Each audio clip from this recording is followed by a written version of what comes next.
ಇವು ಎತ್ತುಗಳು ನೋಡ್ರಿ, ಮೂಡ್ಲಿಗಿ ತಾಲೂಕು ಹುಣಸಾಳ ಪಿ ಜಿ ರೀ. ಇವು ಕೊಡೋದು ನೋಡ್ರಿ. ಇದು 6 ಐತ್ರಿ, ಇದು 4 ಐತಿ ನೋಡ್ರಿ. ಹೊಡ್ಯಾಕ ಫುಲ್ ಖಾತ್ರಿ ಅದಾವ ನೋಡ್ರಿ ಅಡ್ಡು.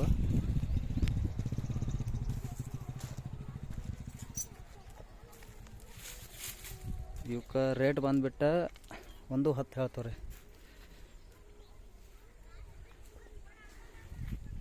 ಎರಡು ಸಾದ್ ಅದಾವ್ರಿ, ಫುಲ್ ಎಲ್ಲ ಫುಲ್ ಹೊಡೆದಾರ್ರಿ.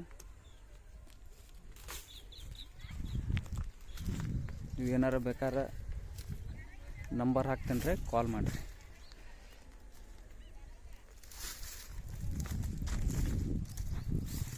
ರೇಟ್ 110 ಹೇಳ್ತಾರೆ ನೋಡ್ರಿ. ಏನು ಸರಿ ಕೊಡ್ತಾರೆ ಅಲ್ಲಿ.